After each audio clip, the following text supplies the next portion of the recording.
I've got a secret. I would like to go over and personally escort our next guest on the show tonight.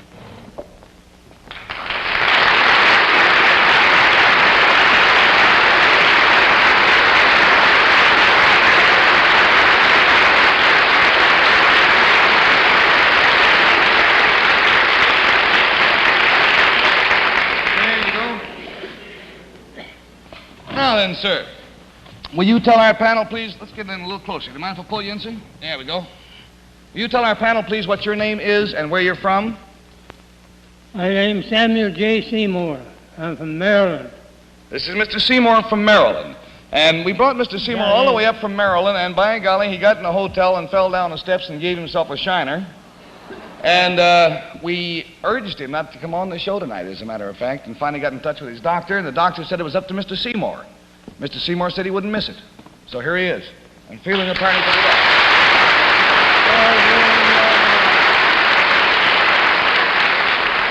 Now then, Mr. Seymour, how old are you, by the way, sir? 96. 96 years old. Now, sir, if you'll whisper your secret to me, I'm sure the folks at home would like to know what it is.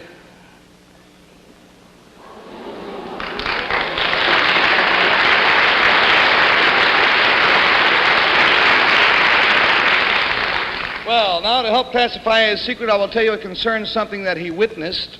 And Bill Cullen, we'll start with you. Something that he saw, something he saw happen. This thing that Mr. Seymour saw, does it have historical significance? Does this have historical significance, Mr. Seymour? I would say yes, wouldn't you, sir? I can't hear him very good. You have to tell me what it is. Yeah, there's quite a distance between our desks here. Let's all speak up, huh? Does it have political significance? It had political significance at the time. Yeah. Yes. Well, if you're 96, that would make Mr. Seymour born in 1860. Henry is such a mathematician. Yeah. He's been writing over there all the time. This thing, did it have anything to do with the Civil War, Mr. Seymour? No, it had not to do with the Civil... Well, let's say indirectly it was concerned with the Civil War. Did it all right, an answer? Mm-hmm. Did it concern a famous person in American history? Very well-known person. Did it concern a famous person, Mr. Seymour? Yeah. Yep. Would it help me to know who this person was? What did you say? He wants to know if it would help him to know who this person was, and he has to know who that is, yes. Did this man hold political office? Did this man hold political office, sir? Yeah. Yes. $20 down and $60 to go, and we go to Jane Meadows. McKinley. Mr. Seymour. Henry is being his usual helpful self by whispering to Jane, McKinley. And I'm not listening. Mr. Seymour, would this person have ever been president of the United States? Was he ever president, this man? Oh, I think he was once. Would it have been Abraham Lincoln? It was Abraham Lincoln, yes. You witnessed something to do with Abraham Lincoln. Was this a pleasant thing? Was it a pleasant thing you saw, sir? Not very pleasant, I don't think. I was scared to death over it. He said, no, he was scared to death. Would it have had anything to do with the President Lincoln's death, by any chance?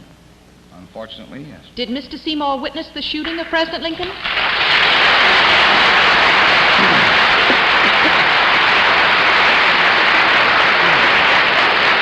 We found out about Mr. Seymour through a recent article in the American Weekly, and it said, I saw Lincoln shot. And this article is by Samuel J. Seymour, and it goes on to say that Mr. Seymour was 5 years old at the time. He had been taken to Ford's Theater by some good friends, and the curious thing was that when he was this youth, 5 years of age, when he saw Booth jump from the box to the stage, at which time he broke his leg, his only concern was not for the president, because he didn't realize that the president had been shot, but the poor man who fell out of the balcony.